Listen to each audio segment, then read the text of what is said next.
ಇನ್ನು ಹಾಸನ ಲೋಕಸಭಾ ಕ್ಷೇತ್ರದಲ್ಲಿ ಪ್ರಜ್ವಲ್ ರೇವಣ್ಣ ಭರ್ಜರಿಯಾಗಿ ಮತಬೇಟೆಗೆ ಮುಂದಾಗಿದ್ದಾರೆ. ಜಿಲ್ಲೆಯ ಪ್ರಮುಖ ಸ್ವಾಮೀಜಿಗಳನ್ನ ಭೇಟಿ ಮಾಡಿದ್ದಾರೆ ಪ್ರಜ್ವಲ್ ರೇವಣ್ಣ. ಅದರಲ್ಲೂ ಕೂಡ ಉಪ್ಪಾರ ಸಮುದಾಯದ ಮತಗಳನ್ನ ಸೆಳೆಯೋದಕ್ಕೆ ಹಾಸನ ಜೆಡಿಎಸ್ ಅಭ್ಯರ್ಥಿ ಪ್ರಜ್ವಲ್ ರೇವಣ್ಣ ಮುಂದಾಗಿದ್ದಾರೆ. ಈ ಮೂಲಕ ಲೋಕಸಭಾ ಚುನಾವಣೆಗೆ ಸಂಬಂಧಪಟ್ಟಂತೆ ಪ್ರಚಾರ ಜೋರಾಗಿನೇ ನಡೀತಾ ಇದೆ. ಹಾಸನ ಕ್ಷೇತ್ರದಲ್ಲಿ ಉಪ್ಪಾರ ಸಮುದಾಯದ ಶ್ರೀಗಳನ್ನ ಭೇಟಿ ಮಾಡಿ ಆಶೀರ್ವಾದವನ್ನ ಪಡೆದಿದ್ದಾರೆ. ಭಗೀರಥ ಪೀಠದ ಶ್ರೀ ಪುರುಷೋತ್ತಮಾನಂದ ಶ್ರೀಗಳ ಆಶೀರ್ವಾದವನ್ನ ಪಡ್ಕೊಂಡಿದ್ದಾರೆ ಪ್ರಜ್ವಲ್ ರೇವಣ್ಣ. ಪ್ರಜ್ವಲ್ ರೇವಣ್ಣಗೆ ಮಾಜಿ ಶಾಸಕ ವೈಎಸ್ವಿ ದತ್ತ ಅವರು ಕೂಡ ಸಾಥನ್ನ ಕೊಟ್ಟಿದ್ದಾರೆ. ಪ್ರಜ್ವಲ್ ರೇವಣ್ಣ ಎಲ್ಲೆಲ್ಲಿ ಹೋಗ್ತಾರೋ ಅಲ್ಲೆಲ್ಲ ಕೂಡ ಮತದಾರರಿಂದ ಭರ್ಜರಿಯಾಗಿ ರೆಸ್ಪಾನ್ಸ್ ಕೂಡ ಸಿಗ್ತಾ ಇದೆ.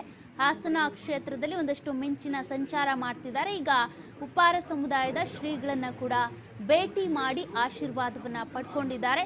ಈ ಮೂಲಕ ಲೋಕಸಭಾ ಚುನಾವಣಾ ಪ್ರಚಾರವನ್ನ ಜೋರಾಗಿನೇ ಮಾಡ್ತಾ ಇದ್ದಾರೆ ಪ್ರಜ್ವಲ್ ರೇವಣ್ಣ.